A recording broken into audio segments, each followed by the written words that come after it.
अब next topic है हमारा लिपिड प्रोफाइल टेस्ट।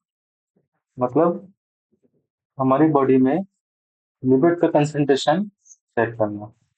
अब लिपिड का कंसंट्रेशन या लिपिड प्रोफाइल टेस्ट लगाना क्यों जरूरी है? डेफिनेशन से देखते हैं। लिपिड प्रोफाइल और लिपिड पैनल, इसे क्या बोला था? लिपिड प्रोफाइल टेस्ट को बोला जाता है lipid panel test. Lipid profile और lipid panel is a blood test that measures lipid levels in the blood. It helps assess the risk of cardiovascular disease like heart attack, stroke, and atherosclerosis. आप इन सारी disease के बारे में जानते हैं। Cardiovascular disease क्या होती है, हार्ट अटैक क्या होती है, स्ट्रोक क्या होता है, एथेरोस्क्लेरोसिस। एथेरोस्क्लेरोसिस में क्या होता है कि आपकी जो कोरोनरी आर्टरीज है उसमें क्या जम लग जाता है? आपका प्लेक। प्लेक जमने के कारण क्या होता है कि जो आपकी आर्टरीज है वो क्या हो जाती है? नैरो हो जाती है। नैरो होने की वजह से क्या होगा? ब्लड का सर्कुलेशन ठीक से नहीं हो पाएगा। ब्लड का सर्कुलेशन ठीक से नहीं हो पाएगा तो वॉल पर प्रेशर ज्यादा जाएगा। वॉल पर प्रेशर ज्यादा जाएगा तो क्या होगा? आपके हार्ट अटैक के चांसेस बढ़ जाएंगे। ठीक। तो अब लिपिड प्रोफाइल टेस्ट हम जो लगा रहे हैं वो हम ब्लड टेस्ट है, तो आपको पूछ लिया ब्लड टेस्ट है। और इसमें क्या होगा? हमारे डिफरेंट डिफरेंट टाइप्स के हम जो कंपोनेंट्स है लिपिड से related, हम उसको चेक करते हैं। तो सबसे पहले हमारा क्या है? लिपोप्रोटीन्स। और लिपोप्रोटीन्स क्या होता है? लिपोप्रोटीन्स देखिए, जैसे नाम से समझ में आ रहा है, लिपोप्रोटीन्स मतलब किससे मिलकर बना हुआ है? Lipo means lipid, protein means जो हमारा प्रोटीन की बात करते हैं हम, जो किससे बना होता है? क्या है ये? Polymer of amino acid. ठीक। तो लिपोप्रोटीन्स का मतलब क्या हुआ? Lipoproteins are complex particles made up of lipid मतलब fat and proteins that transport insoluble lipids like cholesterol and triglycerides through the blood stream।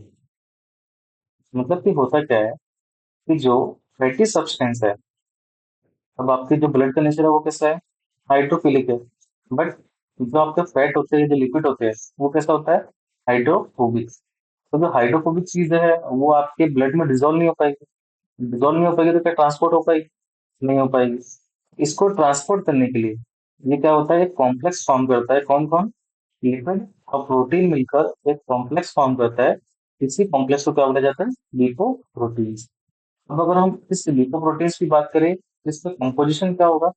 इसमें आप यहाँ पर साइड में स्ट्रक्चर देख सकते हैं, राइट साइड में स्ट्रक्चर में आपको क्लियर पता चल रहा होगा। लिपोप्रोटीन्स कैसा दिख रहा है? स्फेरिकल टाइप का, मतलब एक सर्कल टाइप का दिख रहा है। स्फेरिकल टाइप का दिख रहा है जिसमें डिफरेंट डिफरेंट टाइप्स के कंपोनेंट्स प्रेजेंट है जो लेबलिंग की गई है। दूसरे अगर हम कोर की बात करें, वो सब्सटेंस में क्या क्या है हमारा? Triglyceride, cholesterol ester, and shell में क्या है? Phospholipids, free cholesterol and एपोलिपोप्रोटीन्स।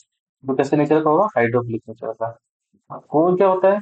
Core means centre का, मतलब अंदर की साइड। अंदर की साइड जो चीजें प्रेजेंट होगी वो क्या हो जाएगा आपका? Core. Shell means outer side. Shell means outer side. तो क्या हुआ आपका? ये देखिए, आप उसमें आप स्ट्रक्चर में देखिए, कोर में क्या क्या आ रहा है हमारा? Triglyceride, cholesterol Easter. अब देख सकते हैं जो कोलेस्ट्रॉल है और ट्राइग्लिसराइड है वह कहाँ प्रेजेंट है? सेंटर में। एक येलो कलर से बताया जा रहा है और एक पिंक कलर से, ट्राइग्लिसराइड और कोलेस्ट्रॉल ईस्टर।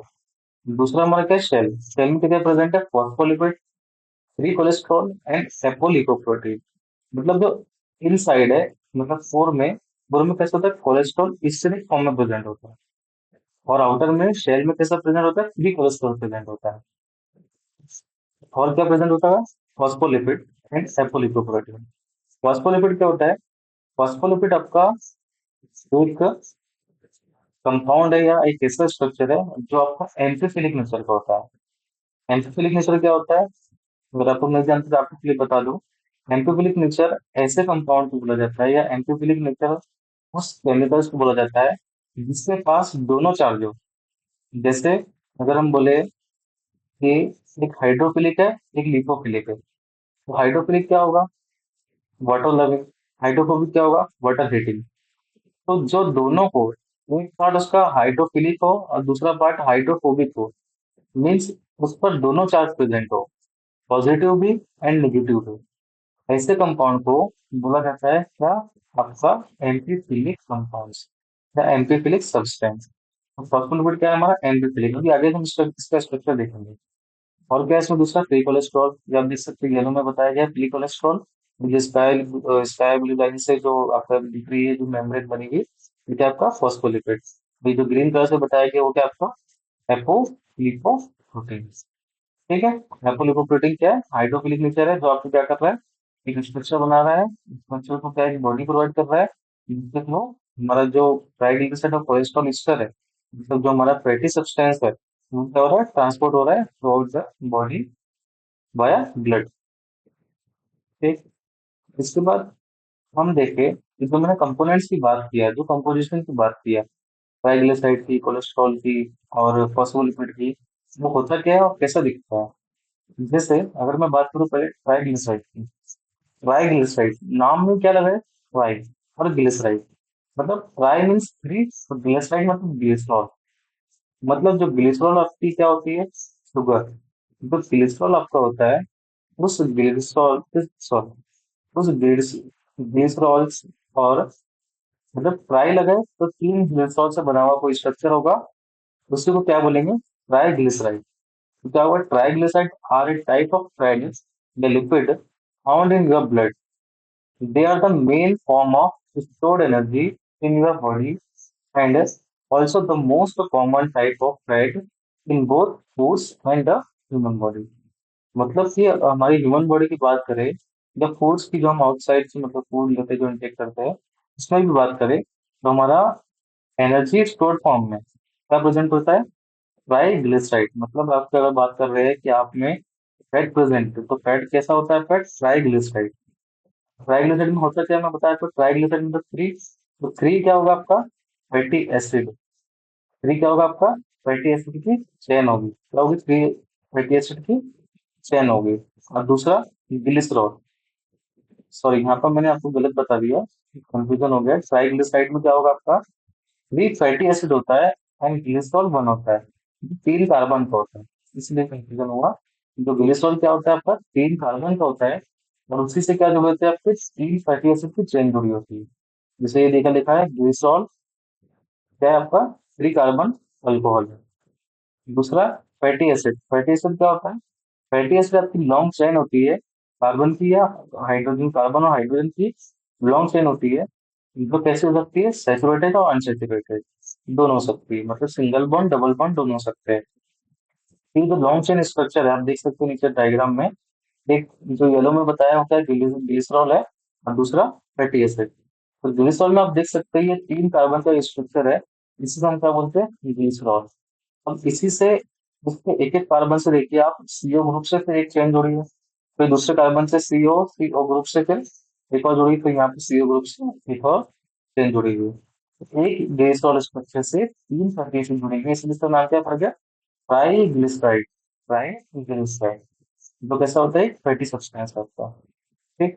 और दूसरा क्या है हमारा, कोलेस्ट्रॉल। कोलेस्ट्रॉल क्या होता है, सब लोग जानते हैं, बहुत इंपॉर्टेंट सब्सटेंस है हमारी बॉडी के लिए। कोलेस्ट्रॉल क्या है आपका, cholesterol in lipoproteins refers to how cholesterol, a waxy fat-like substance, is transported in the bloodstream with the help of lipoproteins. Since cholesterol cannot dissolve in blood on its own, मतलब कि क्या है आपका, जो cholesterol वो भी क्या है, एक वैक्सी फैट लाइक सब्सटेंस है। ट्राइग्लिसराइड भी आपका क्या था, फैट सब्सटेंस था। कोलेस्ट्रॉल भी क्या है, फैट लाइक सब्सटेंस है, तो मतलब ये क्या है, दोनों ही वाटर इनसॉल्युबल है। इन्हीं को सॉल्युबल बनाने के लिए हमारा क्या बना था, एक कॉम्प्लेक्स बना था जिसको हम क्या बोल रहे थे, लिपोप्रोटीन। अब इसका एसेंशियल क्यों है हमारी बॉडी के लिए, इसके फंक्शंस क्या क्या है। सबसे पहला फंक्शन है सेल मेम्ब्रेन स्ट्रक्चर। और हम लोग सभी लोग जानते हैं जो सेल मेम्ब्रेन होती है वो कैसी होती है, लिपिड बाइलेयर की मेम्ब्रेन होती है। लिपिड कौन सा, फॉस्फोलिपिड, हम तो बात करेंगे आगे। फॉस्फोलिपिड की बाइलेयर मेम्ब्रेन होती है हमारे सेल स्ट्रक्चर में, हम जानते हैं कि ये जो होती है वो बहुत ज्यादा क्या होती है, फ्लेक्सिबल होती है। कैसी होती है, फ्लेक्सिबल होती है। तो बहुत ज्यादा जो चीज फ्लेक्सिबल होगी तो इजिली ब्रेक डाउन भी हो सकती है। तो जो कोलेस्ट्रॉल हमारा होता है वो क्या होता है, उसको रिजिडिटी प्रोवाइड करता है, रिजिडिटी मतलब टफनेस प्रोवाइड करता है ऑन कोलेस्ट्रॉल।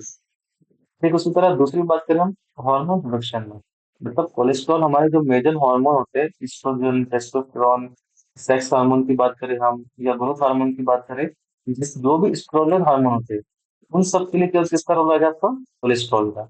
वैसे ही हम बात करें विटामिन डी की सिंथेसिस में and then bile acid formation की सिंथेसिस में भी किसका रोल आएगा? कोलेस्ट्रॉल का। कोलेस्ट्रॉल के ये फंक्शंस है। देन इसके बाद हम बात करें, नेक्स्ट हमारा क्या है? Phospholipids and एपोलिपोप्रोटीन्स।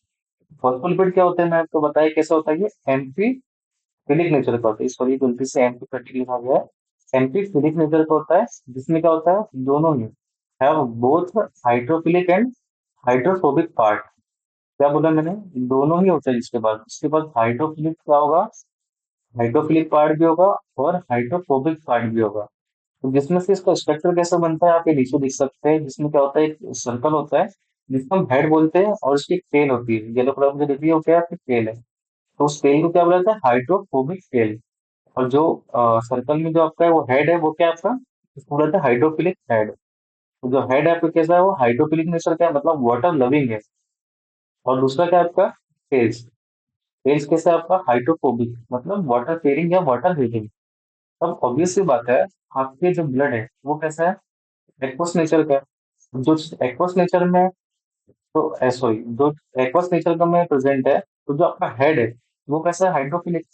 और जो अब ये स्ट्रक्चर बनाएगा, ऐसा गोल स्ट्रक्चर बनाएगा, स्फेरिकल स्ट्रक्चर बनाएगा, तो आपके जो आउटसाइड द स्ट्रक्चर क्या प्रेजेंट है? आपका एक्वस प्रेजेंट है। तो जिस साइड एक्वस प्रेजेंट होगा उसी साइड हमारा क्या मतलब टुवर्ड्स किसके होगा? हाइड्रोफिलिक से। मतलब वाटर की तरफ हमारा क्या होगा? हेड होगा। और अंदर की साइड क्या होगा हमारा? Hydrophobic test. क्यों? क्योंकि ये वाटर हीटिंग है, वाटर से दूर भागना चाहेगी। ये क्या होगी? ये अंदर की साइड होगी। तो इसी तरह आप इस स्ट्रक्चर में देख सकते हैं, ये जो बताया राइट साइड स्ट्रक्चर में, ये जो हेड वाला पार्ट है वो कहाँ है आपका? आउटसाइड में। और जो टेल वाला पार्ट है वो कहाँ है आपका? इनर इनर साइड में, मतलब फोर साइड में प्रेजेंट है। ठीक। अब अगर इसके फंक्शन की बात करें हम, फंक्शन इन लिपोप्रोटीन्स तो क्या करता है? Forms the outer shell. मैंने पहले ही बताया था कि क्या होती है इसमें? एक आउटर शेल होती है, एक इनर कोर होता है। आउटर शेल का फॉर्मेशन कौन करता है आपका? यही आपका करता है कौन? फॉस्फोलिपिड्स। दूसरा, stabilise the particles in the aqueous watery environment of bullet. Stabilise कैसे? कि इसके पास क्या है? दोनों चीजें प्रेजेंट है। क्या? हाइड्रोफोबिक हाइड्रोफिलिक हेड और हाइड्रोफोबिक टेल। इसको क्या करता है? ये स्टेबिलिटी प्रोवाइड करता है। कैसे? कि आपका जो लिपिड लिपिडिक सब्सटेंस है वो क्या है? वाटर इनसॉल्युबल है। तो वो क्या है? वाटर में स्टेबल नहीं है। उसको हम एक तरीके से कह सकते हैं वो क्या है? वाटर में स्टेबल नहीं है। तो जो ऐसे पार्टिकल जो वाटर में सॉल्युबल नहीं है, वाटर में स्टेबल नहीं है, उसको क्या करता है? ये स्टेबिलिटी प्रोवाइड करता है। इसलिए क्या बोलते हैं इसको? Stabilise the particle in the aqueous watery environment of blood. Then इसके बाद हम बात करें, तीसरा रोल क्या है इसका? Help hold in the core content triglyceride and cholesterol. इस पर पहले स्ट्रक्चर में क्या देखा था? ट्राइग्लिसराइड एंड कोलेस्ट्रॉल इसका कहाँ प्रेजेंट होता है? कोर में। तो उसी को कोर में जो होता है, कोर के आउटर में क्या होगा हमारा? शेल। अगर वो शेल ही ना हो तो ये कोर का कोई मतलब है क्या? क्योंकि वो तो वैसे ही वाटर इनसॉल्युबल है।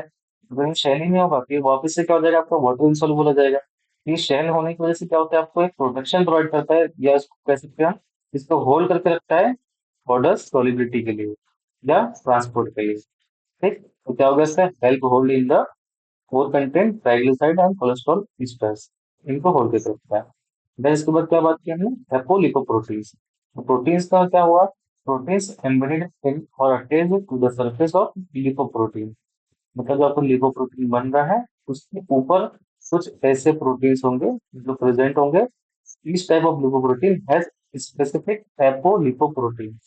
अब जितने भी टाइप के लिपोप्रोटीन अलग अलग टाइप के होते हैं। अभी आगे हम बात करेंगे टाइप्स ऑफ लिपोप्रोटीन की। तो अलग अलग टाइप के लिपोप्रोटीन्स होंगे, उससे अलग अलग टाइप के क्या प्रेजेंट होते हैं? एपोलिपोप्रोटीन्स प्रेजेंट होते हैं। मतलब प्रोटीन को ही क्या बोला जा रहा है यहाँ पर? जिसके ऊपर प्रेजेंट है उसको बोला जा रहा है एपोलिपोप्रोटीन। अब स्ट्रक्चर में देखिए ग्रीन में क्या बताया गया है? एपोलिपोप्रोटीन। इधर इनर साइड में जो येलो पार्ट है वो क्या है आपका? कोलेस्ट्रॉल। और आउटर साइड में जो हेड दिख रहा है वो क्या है आपका? फॉस्फोलिपिड। जिसमें अंदर की साइड क्या है इसकी? Hydrophobic tell. और बाहर में जो हेड है हमारा वो क्या है? Hydrophilic head. ठीक। इसके बाद हम बात करें, जिसमें मैं आपको बताया कि डिफरेंट डिफरेंट टाइप्स के होते हैं। तो अगर टाइप्स ऑफ लिपोप्रोटीन की बात करें तो ये बेसिकली चार टाइप्स का होता है।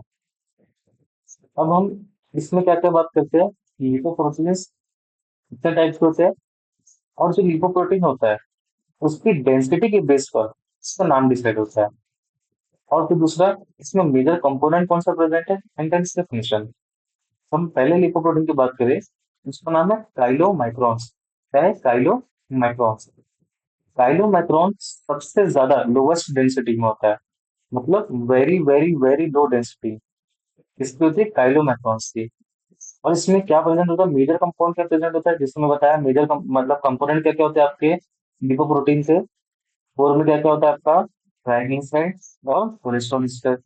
वैसे अगर शेल की बात करें तो क्या होगा, फॉस्फोलिपिड और प्रोटीन, या तो लिपोप्रोटीन कह सकते हो, और फ्री कोलेस्ट्रॉल, ये चीजें प्रेजेंट होती है। तो ये अलग अलग टाइप की लिपोप्रोटीन है, इनकी कंपोजिशन कैसे होती है। अगर मैं काइलोमेट्रोस की बात कर रहा हूँ तो ये लोवेस्ट डेंसिटी है। तो एक चीज और मैं बता दूं कि डेंसिटी आपकी डिपेंड करती है लेवल ऑफ या कंसेंट्रेशन ऑफ, या सॉरी, डेंसिटी आपकी डिपेंड करती है लेवल या कंसेंट्रेशन ऑफ प्रोटीन पे, कि आपके जो पर्टिकुलर टाइप का लिपोप्रोटीन है उसमें प्रोटीन का लेवल कितना है, उसी के बेस पर क्या डिसाइड करती है इसकी डेंसिटी। अगर मैं कह रहा हूँ कि डेंसिटी हाई है तो क्या होगा,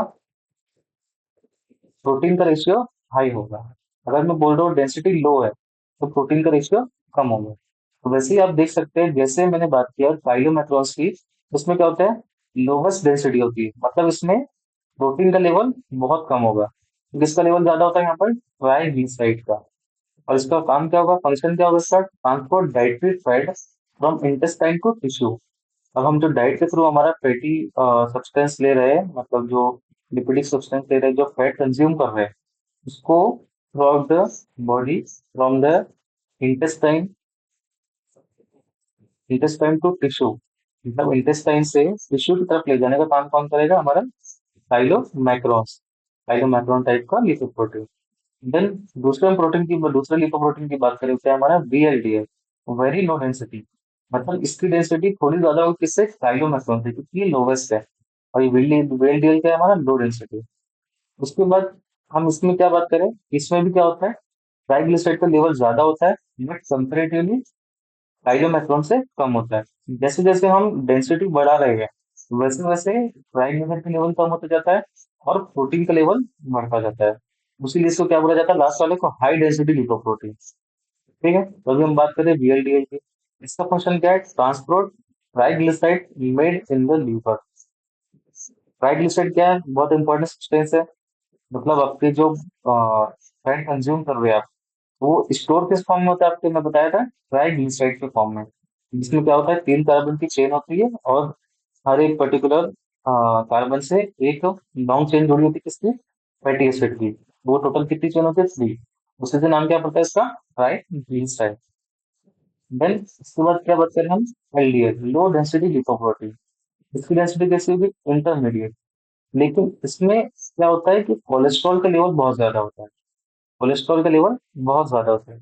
इसीलिए जो LDL होता है वो आपका क्या होता है, बैड टाइप का कोलेस्ट्रॉल होता है, सॉरी, बैड टाइप का लिपोप्रोटीन है। मतलब अगर आपकी बॉडी में LDL का लेवल बढ़ रहा है तो बहुत ज्यादा हाईली चांसेस है कि आपको कार्डियोवास्कुलर डिजीज होगी, एज कम्पेयर दूसरे टाइप के लिपोप्रोटीन के बढ़ने से। इस वजह से क्या बोला जाता है, बैड लिपोप्रोटीन, बैड लिपोप्रोटीन।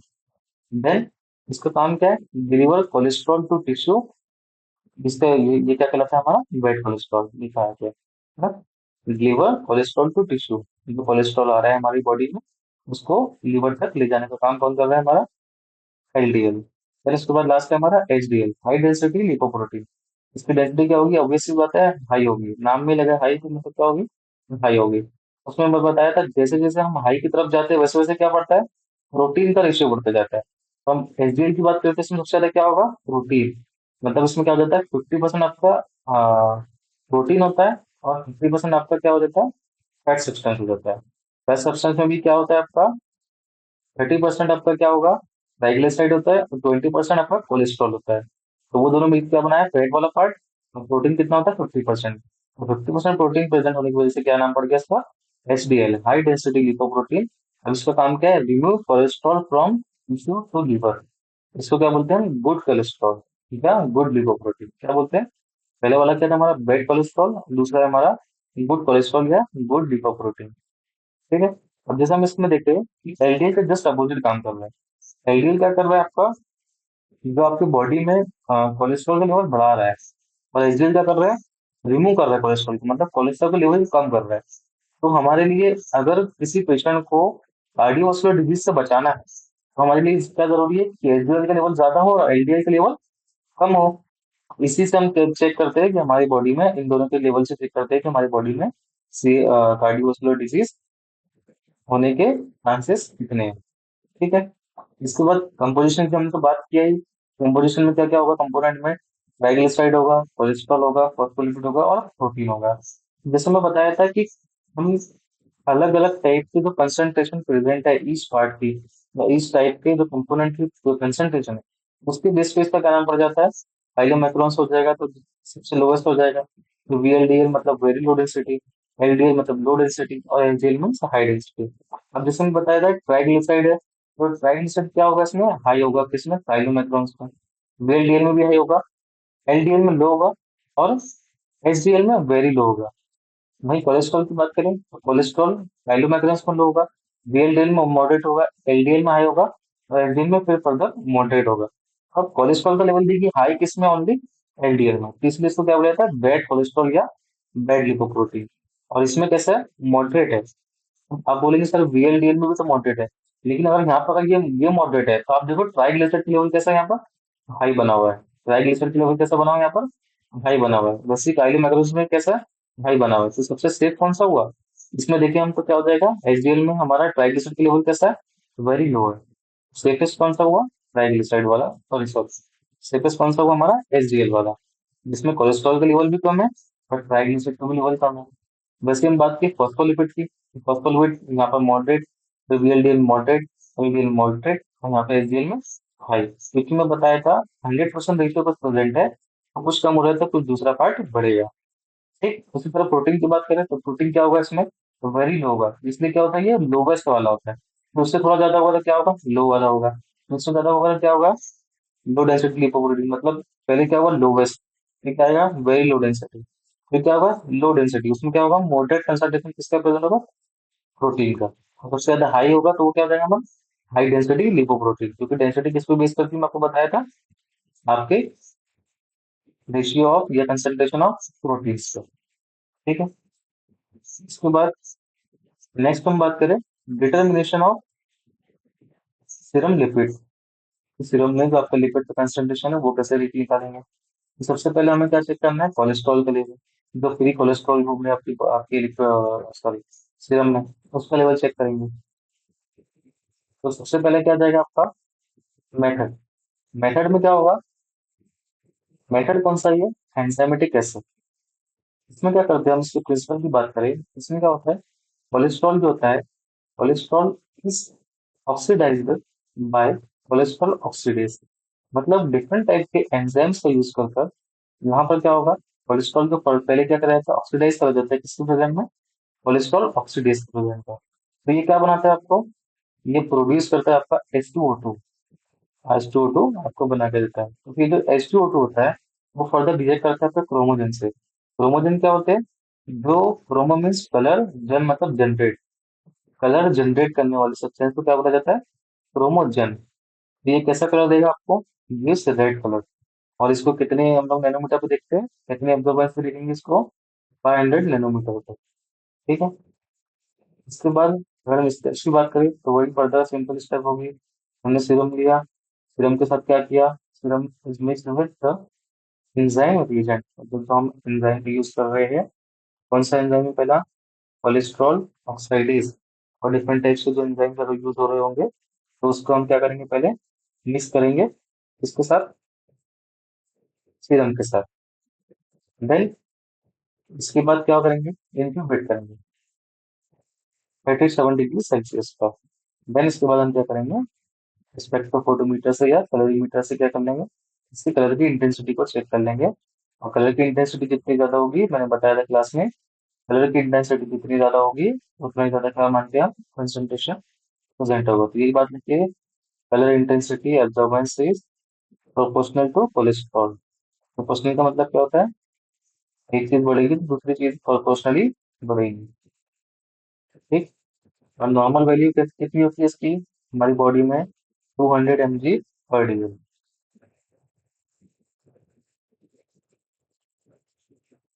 इसके बाद अब दूसरे की बात करें। पहला देखा हमने कोलेस्ट्रॉल का। दूसरा HDL cholesterol, high density lipoprotein वाला। इसमें क्या होता है? इसकी मेथड का नाम क्या है? प्रेसिपिटेशन और डायरेक्ट एंजाइमेटिक मेथड। इसमें क्या करना है? नाम से समझ मारे प्रेसिपिटेशन मतलब प्रेसिपिटेट कराना। इसको इसके प्रिंसिपल सबसे पहले क्या है? Precipitate out VLDL and LDL. मतलब आप जब ब्लड का सैंपल लोगे, सीरम का सैंपल लोगे, तो उसमें क्या होगा? सारे टाइप्स के क्या प्रेजेंट होंगे? आपके कोलेस्ट्रॉल प्रेजेंट होंगे। तो आपको जो जिसका आपको एनालिसिस करना है, उसको आप रिमेन रखकर बाकी जो आपके लिपोप्रोटीन होंगे, उसको आप क्या करोगे? प्रेसिपिटेट करवाओगे। तो हम क्या बोलेंगे? Precipitate out VLDL and LDL using phosphotungstic acid. मतलब ये फोटोसिंथेसिस एसिड जो केमिकल होगा उसके साथ, और विद MgCl2 मैग्नीशियम क्लोराइड के साथ हम इसका रिएक्शन कराएंगे। तो ये दोनों के साथ रिएक्शन करके क्या हो जाएगा? आपका VLDL और LDL प्रेसिपिटेट आउट हो जाएगा, मतलब नीचे सेटल डाउन हो जाएगा। देन इसके बाद क्या करेंगे? हम सेंट्रीफ्यूज करेंगे। सेंट्रीफ्यूज क्या होता है? सेंट्रीफ्यूज सेंट्रीफ्यूजर आता है, एक मशीन आती है, एक इंस्ट्रूमेंट होता है जिसमें हम सेंट्रीफ्यूज करते हैं। सेंट्रीफ्यूज का मतलब क्या होता है? आप लोग शायद 12th में नाम सुना होगा। दो फोर्स होती है, एक सेंट्रीफ्यूगल फोर्स और एक सेंट्रीफ्यूगल फोर्स। सेंट्रीफ्यूगल फोर्स क्या होती है? जो आउटसाइड लिखती है, बाहर की साइड। और सेंट्रीफ्यूगल जो आउटसाइड से इनसाइड लिखती है। ठीक। जैसे चलिए मैं इसको क्लास में अच्छे से बता दूंगा। अभी बस इतना याद रखिए कि हम इसको सेंट्रीफ्यूज करते हैं। उसके बाद मेजर HDL इन सुपरनेटेड यूजिंग एंजाइमेटिक मेथड। अब होता क्या है? ये तो आपका क्या हो गया? प्रेसिपिटेट हो गया। प्रेसिपिटेट हो गया मतलब इसने एक सॉलिड स्ट्रक्चर बना लिया होगा। सॉलिड स्ट्रक्चर क्या होता है आपका? वो नीचे सेटल डाउन हो जाता है। लेकिन जो आपका फ्रीली HDL घूम रहा है वो आपका कहाँ होता है? सुपरनेटेड में। सुपरनेटेड क्या होता है? आपका लिक्विड है, लिक्विड में अगर सॉलिड प्रेजेंट है तो वो नीचे की साइड बैठ रहा है, तो उसको क्या बोलेंगे हम? जो ऊपर खाली रह जा रहा है उसको क्या बोलते हैं हम? सुपरनेटेड। तो क्या करेंगे हम? मेजर HDL इन सुपरनेटेड यूजिंग एंजाइमेटिक मेथड। ठीक। इसकी अगर वैल्यू की बात करें हम, नॉर्मल वैल्यू मेन में कितनी होगी? More than 40 mg/dl। और वुमेन में 50 mg/dl। इतना है तो क्या माना जाएगा? नॉर्मल है। इससे कम इससे ज्यादा होगी तो क्या होगी? आपका डिजीज होने के चांसेस है। और उसके बाद बात करें हमने, सॉरी, HDL इससे ज्यादा ही होना चाहिए। इससे कम होगा तो मैंने बताया था HDL कैसा है हमारा? गुड कोलेस्ट्रॉल है। अब गुड का लेवल कम होगा तो ऑब्वियस सी बात है कि बैड का लेवल बढ़ रहा होगा। अगर बैड का लेवल बढ़ जाएगा तो क्या होगा? कार्डियोवास्कुलर डिजीज होने के चांसेस बढ़ जाएंगे। तो इसीलिए इसका लेवल क्या होना चाहिए? ऑलवेज 40 mg/dl से ज्यादा होना चाहिए मैन मैन में, और वुमेन में 50 mg/dl से ज्यादा होना चाहिए। इसके बाद हम बात करें LDL कोलेस्ट्रॉल की, मीन्स लो डेंसिटी लिपोप्रोटीन। इसकी जो मेथड होती है, इसको हम एज सच पहले परफॉर्म नहीं करते। हम जो बाकी के टेस्ट लगाए, जैसे हमने ट्राइग्लिसराइड का लेवल चेक किया, कोलेस्ट्रॉल का लेवल चेक किया, हाई डेंसिटी लिपोप्रोटीन का लेवल चेक किया, उसी लेवल के बेस पे हम एक फॉर्मूला लगाते हैं, जिस फॉर्मूला का नाम है calculate using Friedewald formula. एक फॉर्मूला है कौन सा? फ्राइड बोलो या Friedewald Friedewald's formula. इस फॉर्मूला के बेस पे हम निकालते हैं। इसमें हम पहले टेस्ट नहीं करते हैं। हमने जो कंसिडरेशन निकालती है किसकी किसकी? कोलेस्ट्रॉल की, HDL की और ट्राइग्लिसराइड की। उसी के बेस पे फॉर्मूला होता है, हम इसको निकाल सकते हैं। लेकिन ये किसके लिए एप्लीकेबल होगा? ओनली वैलिड इफ TG मतलब triglyceride is less than 400 mg/dl and patient is fasting. मतलब इस फॉर्मूला को लगाने के लिए आपका पेशेंट कैसा होना चाहिए? फास्टिंग कंडीशन में होना चाहिए। और ट्राइग्लिसराइड लेवल कैसा होना चाहिए? Always less than 400 mg/dl। अब एग्जाम्पल के तौर पे हम बात करें, टोटल कोलेस्ट्रॉल लेवल अगर मैं सपोज मानूं मेरी बॉडी में है 200 mg/dl, LDL है 50 mg/dl, और ट्राइग्लिसराइड है 150 mg/dl। इसको फॉर्मूले में पुट करूंगा। राइट साइड देखिए, फॉर्मूले में पुट किया मैंने। LDL इक्वल्स टू क्या है? पहले टोटल कोलेस्ट्रॉल। तो टोटल कोलेस्ट्रॉल मेरा कितना है? 200 mg। इसके बाद माइनस क्या? माइनस लगाया मैंने। फिर क्या है हमारा? HDL का लेवल। तो HDL कितना है मेरा? 50। फिर क्या है? फिर माइनस है, फिर मैंने माइनस लगाया। फिर ऊपर में क्या है? आपका ट्राइग्लिसराइड। फिर उसके डिवाइड में क्या है आपका 5। तो मैंने ट्राइग्लिसराइड का कंसेंट्रेशन लिखा था 150 मतलब 150 एंड उसके बाद जो 5 है मेरा डिवाइड में, तो उसको कैलकुलेट किया तो कितना है मेरा 120 mg पर डीएल। तो आपकी इसकी नॉर्मल रेंज क्या है, 100 mg पर DL is optimal, less than 100 mg पर डीएल इज ऑप्टिमल। मतलब इससे ज्यादा होगा तो आपका क्या है, ये एलडीएल है, मतलब बैड कोलेस्ट्रॉल है। अगर इससे ज्यादा होगा तो क्या होगा आपका, कार्डियोवास्कुलर डिजीज के चांसेस बढ़ेंगे। ठीक है। इसके बाद एक और हमारा बचता है लास्ट का, वो है ट्राइग्लिसराइड। ट्राइग्लिसराइड क्या है फर्दर, क्या होता है, इसमें क्या होगा, एक ग्लिसरॉल की यूनिट होती है, जो 3 कार्बन का ग्लिसरॉल होता है, इसमें थ्री फैटी एसिड की चेन जुड़ी होती है, इसलिए इसको क्या बोला जाता है, ट्राइग्लिसराइड। ठीक है। अब इसकी मेथड का नाम क्या था, जेपी और पीएपी, मतलब ग्लिसरॉल फॉस्फेट ऑक्सीडेज और ऑक्सीडेज, इसका पूरा नाम। इसमें क्या करते हैं, ट्राइग्लिसराइड को हाइड्रोलाइज कराते हैं ग्लिसरॉल के प्रेजेंट में, मतलब ये एंजाइम है ग्लिसरॉल के प्रेजेंट में। तो सॉरी, ट्राइग्लिसराइड हाइड्रोलाइज्ड होता है ग्लिसरॉल में, इसमें ट्राइग्लिसराइड इस जो हमारा जो ये ग्लिसरॉल फॉस्फेट ऑक्सीडेज है, इस एंजाइम के प्रेजेंट में हाइड्रोलाइज होता है, इसमें ग्लिसरॉल में, मतलब हाइड्रोलाइज होकर क्या बनेगा, ग्लिसरॉल। लेकिन जो ग्लिसरॉल होता है वो रिएक्ट करता है एंजाइम से फॉर्म कलर, जो कलर आएगा उसको हम क्या कर लेंगे, मीटर कर लेंगे, किसमें, कलरीमीटर में या स्पेक्ट्रोफोटोमीटर में, एक पर्टिकुलर वेवलेंथ पर। और इसकी नॉर्मल वैल्यू क्या होगी, लेस देन 150 mg। तो आपको तो समझ में आया होगा, अगर कोई डाउट है तो ग्रुप में या मुझे पर्सनल मैसेज करके पूछ सकते हो। Thank you.